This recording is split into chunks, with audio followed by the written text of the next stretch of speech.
भारत माता की। क्यों भाई, आवाज को क्या हो गया है? इतना सारा दीदी लोग है, ऐसी आवाज नहीं चलता भाई। दीदी लोगों का तो आवाज भारी होता है, मजबूत होता है। मेरे साथ सभी लोग दोनों हाथ उठाइए, जरा उठाइए दोनों हाथ। तीसरी बार भाजपा एनडीए सरकार बनाने के विजय के संकल्प की मुट्ठी बींचिए और प्रचंड आवाज से बोलिए, भारत माता की। मंच पर उपस्थित मेरे मित्र और आसाम भारतीय जनता पार्टी के प्रभारी श्रीमान हरीश द्विवेदी जी, बहन अलका गुर्जर जी, दीपांक कुमार नाथ, जिला अध्यक्ष भाजपा गोलपारा रूपम गोस्वामी, जिला प्रभारी गोलपारा फणींद्र राभा, राभा होसंग जैथा मंच के अध्यक्ष बहन अकोजा राभा, उपाध्यक्ष राभा होसंग जोथा मंच महंत कुमार राभा, अध्यक्ष जिला परिषद श्री कुशल मालकार, प्रभारी दुधनोई विधानसभा क्षेत्र बूजी सरकार, गोलपारा वेस्ट निर्वाचन क्षेत्र, और आज जिनको जिताने के लिए मैं यहां आया हूं, ऐसे हमारे दोनों प्रत्याशी श्री टंकेश्वर राभा जी दुधनोई के, आगे आओ टंकेश्वर जी, और पवित्र राभा जी गोलपुरा वेस्ट से। पवित्र आगे आओ, जरा जोर से ताली बजाओ दोनों के लिए। हमारे दोनों प्रत्याशियों को प्रचंड बहुमत से जिताने का काम आप लोगों को करना है। मैं जब बैठे दोनों बैठे, आप जब मैं यहां आया हूं तब सबसे पहले मां कामाख्या को प्रणाम कर कर मेरी बात की शुरुआत करता हूं। मैं गोवालपारा किसान श्री सूर्य पहाड़ टुकेश्वरी मंदिर, जय भूम कामाख्या मंदिर, नंदेश्वर पीठ और अगाध आस्था की मालकिन मां वनवासी मां को भी प्रणाम कर कर मेरी बात की शुरुआत करता हूं। भाइयों बहनों, इतने सारे राभा समाज के लोग यहां पर हैं। मैं पूरे भारत में जिनको कला गुरु के नाम से जाना जाता है, विष्णु प्रसाद राभा, कला गुरु विष्णु प्रसाद राभा जी को मैं प्रणाम करना चाहता हूं। प्रतिमा बरुआ पांडे, उनको भी मैं प्रणाम करता हूं। महान स्वतंत्रता सेनानी सर्वेश्वर राभा, उमाचरण राभा, लुद्रो मोहन राभा और पद्मश्री जिनको मोदी जी ने दिया, बीरूबाला राभा जी को भी प्रणाम कर कर मेरी बात की शुरुआत करना चाहता हूं। मोबाइल लाओ।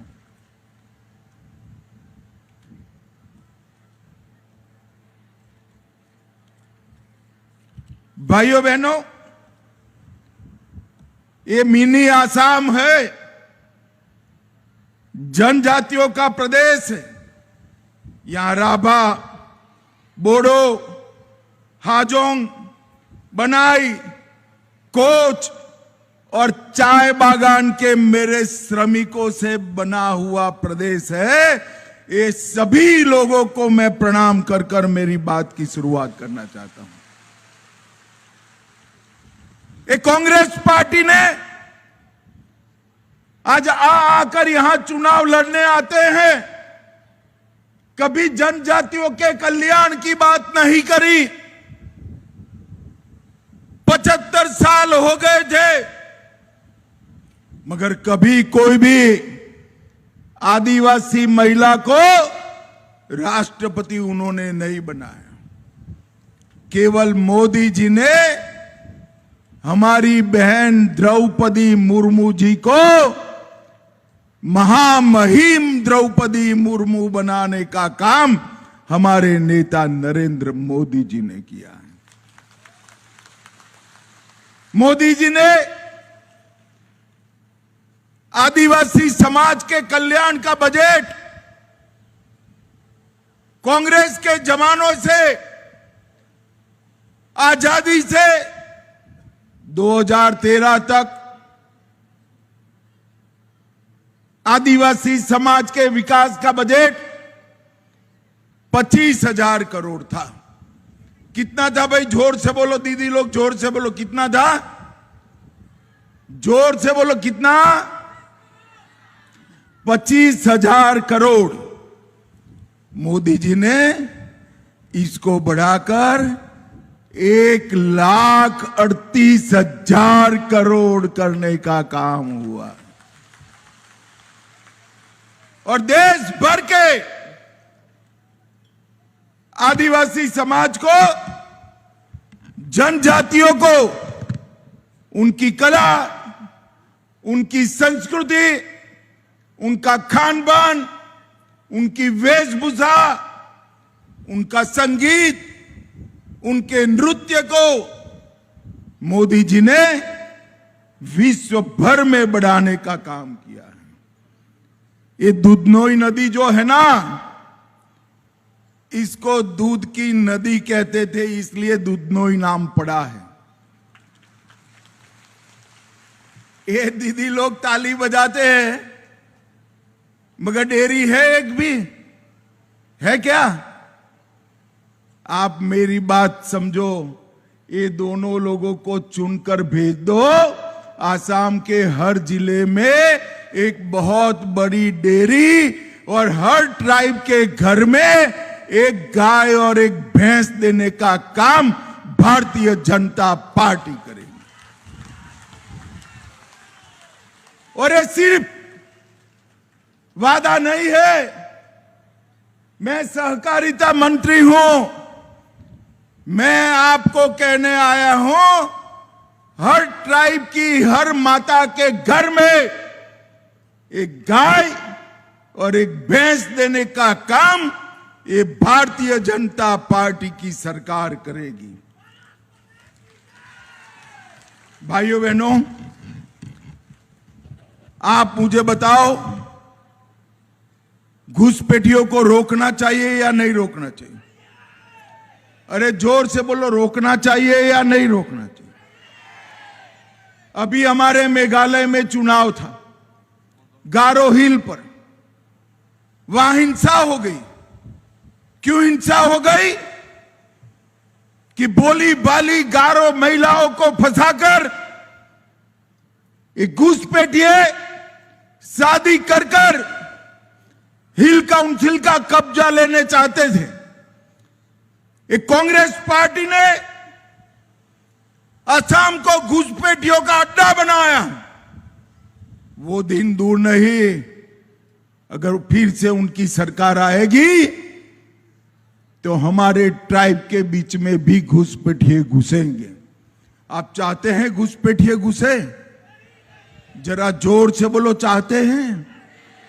क्या कांग्रेस पार्टी रोक सकती है? आप फिर से एक बार, तीसरी बार भारतीय जनता पार्टी का सरकार बनाइए। अगली बार मैं आऊंगा तब चुन चुन कर घुसपैठियों को वापिस भेजने का काम ये भारतीय जनता पार्टी की सरकार करेगी। हमने 2 बार सरकार बनाई, सारे घुसपैठिए चिन्हित कर रखे हैं। समय थोड़ा कम हो गया, 5 साल दे दो, चिन्हित किए हुए घुसपैठिए को चुन चुन कर हम निकाल देंगे, चुन चुन कर निकाल देंगे। भाइयों बहनों, गोलपारा की 4 सीटें भारतीय जनता पार्टी को देना है। ये हमारे पूरे क्षेत्र को, पूरे असम को कांग्रेस ने अशांत क्षेत्र बनाकर रखा। असम के युवाओं की मौत पर कांग्रेस ने राजनीतिक रोटियां सेकी। 19 से 24 में हमने असम में समझौता किया, बोडो का समझौता किया, कार्बी आंगलोंग का किया, होजांग का किया, आदिवासी ग्रुपों का समझौता किया, उल्फा का समझौता किया और 10,000 युवाओं को AK-47 राइफल डालकर आज मुख्य धारा में लाने का काम भारतीय जनता पार्टी ने करा था। भाई याद करिए वो दिन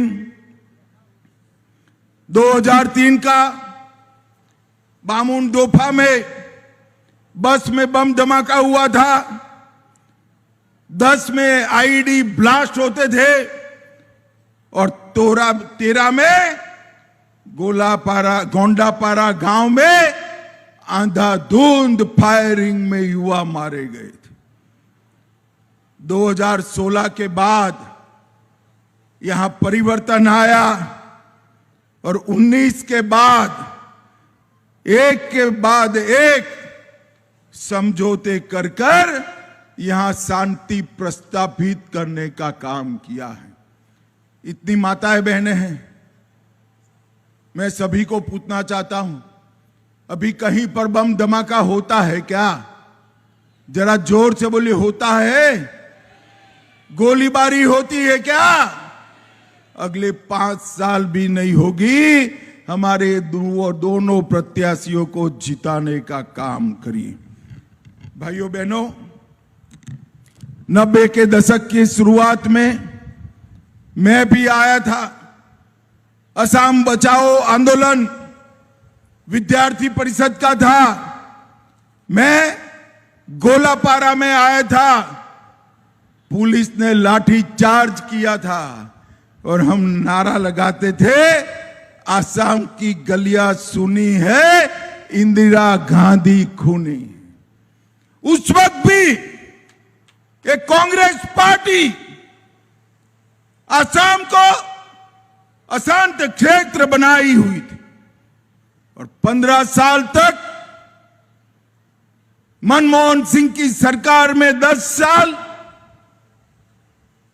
यहां पर फिर से शांति फैलाई। आज राहुल बाबा, मैं पार्लियामेंट में बोलता हूं, मुझे कहते पुरानी बात क्यों याद कराते हो? माताओं बहनों, दीदी लोग, पुरानी बात याद रखनी चाहिए या नहीं रखनी चाहिए? जरा जोर से बोलो, रखनी चाहिए या नहीं रखनी चाहिए? गलती फिर से करना है क्या? अगर गलती से भी एक आधा कांग्रेसी गोलापारा में जीत गया, फिर से अशांति आएगी। इन्होंने कभी भी असम की संस्कृति के लिए कोई काम नहीं किया। हमने बोडोफा उपेंद्रनाथ ब्रह्मा की मूर्ति मेरे हाथ से दिल्ली में लगाने का काम किया। लसित बरफुकन की मूर्ति 85 फुट ऊंची मोदी जी ने भव्य प्रतिमा स्थापित की। चराईदेव मोईदाम को यूनेस्को की विश्व धरोहर में रखा। असम आंदोलन के शहीदों के हमने गुवाहाटी में बड़ा स्मारक बनाया और लसित बरफुकन का यहां पर 400वां साल देश भर में मनाया गया। भाइयों बहनों, असम की संस्कृति को हम आगे बढ़ाना चाहते हैं। एक बात मैं आज बताकर जाता हूं। जो असम का युवा मिलता है वो कहता है कि साहब ये घुसपैठियों की संख्या बहुत बढ़ती है। कल मुझे बताया, मैंने बोला घुसपैठ तो बंद हो चुकी है भाई, संख्या काहे को बढ़ती है? तो उन्होंने कहा इतनी सारी आबादी बढ़ती है, रोके कैसे? मैं बताकर जाता हूं। आप हेमंत बिस्वा शर्मा और नरेंद्र मोदी के नेतृत्व में सरकार बना दो, आसाम में हम यूसीसी लाएंगे। अब कोई 4 शादी नहीं कर पाएगा, 4 शादी नहीं कर पाएगा। और यूसीसी में कांग्रेस पार्टी ट्राइब्स को डराती है कि आपको भी यूसीसी लगेगी। मैं आज कहकर जाता हूं, कोई आदिवासी भाई बहन को यूसीसी नहीं लगेगी। आदिवासियों को यूसीसी से बाहर रखा जाएगा। यूसीसी किसके लिए लगाना हमें मालूम है। भाइयों बहनों, भारतीय जनता पार्टी ने रांबा, कार्बी, तीवा, मिसिंग, देओरी, दिमासा, ये 6 भाषाओं में प्राथमिक स्कूल बनाई। ये इनको अंग्रेजी पढ़ाना चाहते थे और भाषाएं सिखाना चाहते थे। हमने रांबा, कार्बी, तीवा, मिसिंग, देओरी और दिमासा में सैकड़ों प्राइवेट स्कूल बनाकर आपके बच्चों को आपकी भाषा सिखाने का काम हमारे नेता नरेंद्र मोदी जी ने किया है। नरेंद्र मोदी जी ने। और भाइयों बहनों, असम की महान असमिया भाषा को क्लासिकल लैंग्वेज करने का काम भी नरेंद्र मोदी जी ने किया। भाइयों बहनों, ये घुसपैठिए आसाम में ढेर सारी भूमि पर कब्जा जमा कर बैठे। हेमंत बिस्वा शर्मा ने 5 साल में 1.5 लाख एकड़ भूमि को घुसपैठियों से मुक्त कराने का काम हमारी भाजपा सरकार ने किया। श्रीमंत शंकर देव का जन्म स्थान, उसको भी पूरा कब्जा कर रखे थे। काजीरंगा का घेरनों का भूमि पूरा कब्जा कर रखे थे, उसको भी हमने मुक्त कराने का काम किया है। भाइयों बहनों, 8,000 से अधिक जनजाति कलाकारों का, चाय जनजाति का झूमर नृत्य मोदी जी ने देखा और वर्ल्ड रिकॉर्ड। 10,000 से अधिक बोडो जनजाति के लोगों का बागुरम्बा जूत नृत्य मोदी जी ने देखा और वर्ल्ड रिकॉर्ड हुआ। और बिहू का 11,000 से ज्यादा कलाकारों का नृत्य देखा और वर्ल्ड रिकॉर्ड हो गया। ये दुधनोई में मेडिकल कॉलेज परिसर बना है 250 करोड़ से। कुछ दोवा में पोल्ट्री ब्रीडिंग फार्म और फीड मिल पर काम जारी है। 1138 करोड़ से गोलापारा में जलवायु लचीली पेयजल परियोजना जारी है। निदानपुर में एलपीजी बोतल का प्लांट आया है और 270 हेक्टर कुमारी बिल में और धमारा बिल में 300 हेक्टर जंगल बनाने का काम भी हम कर चुके हैं। भाइयों बहनों, आने वाले दिनों में हमारे अध्यक्ष, राष्ट्रीय अध्यक्ष जी ने एक बहुत बड़ा घोषणा पत्र जारी किया है। छोटे और मझोले किसानों को 6,000 रुपया मिलता था। ध्यान से सुनिए, 6,000 रुपया मिलता था। अब 6,000 की जगह 11,000 रुपया हर किसान को देने का काम हम करने वाले हैं। ट्रैक्टर खरीदने के लिए 3 लाख की सब्सिडी, पावर ट्रेलर के लिए 50,000 की सब्सिडी। आसाम के अंदर सब्जी मंडियों की चेन बनाना, चाय जनजाति वालों को हम जमीन का मालिक बनाएंगे और घर बनाने के लिए 75,000 रुपया देंगे और उनकी मजदूरी को 500 रुपया तक बढ़ाने का काम भारतीय जनता पार्टी करेगी।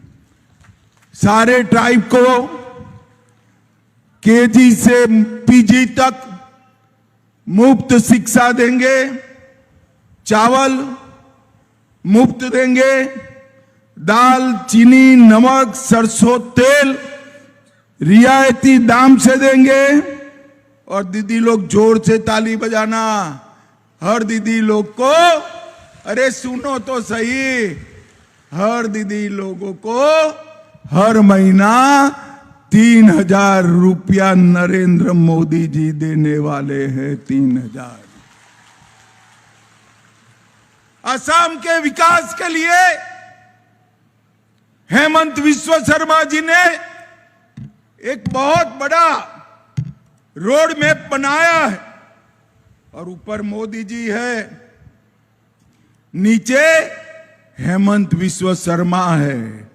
यहां पर हम ढेर सारे इंडस्ट्री लगाकर युवाओं को आगे बढ़ाएंगे। भारत वंदे भारत नई ट्रेनें आ रही है। हर ब्लॉक में एक खेल स्टेडियम बनेगा और हर जिले में एक मेडिकल कॉलेज और एक इंजीनियरिंग कॉलेज बनाने का काम करेंगे। मुझे बताओ भाइयों बहनों, एक कांग्रेस पार्टी इसमें से कुछ भी कर सकती है क्या? जरा जोर से बोलो, कर सकती है क्या? आगे 10 साल में उन्होंने किया था क्या? तो एक भी वोट पंजे के निशान पर बिगड़े नहीं, कमल के निशान पर वोट देना है, कमल के निशान पर। मुझे बताओ, आगे आओ दोनों जने भाई, दोनों प्रत्याशी आगे आओ जरा। मुझे बताओ जरा, हमारे दोनों प्रत्याशियों को जिताएंगे क्या? जिले की 4 सीटें जिताएंगे क्या? तो मेरे साथ दोनों हाथ उठाइए, विजय के संकल्प की मुट्ठी बींचे और प्रचंड आवाज से बोलिए, भारत माता की जय श्री राम, जय जय श्री राम।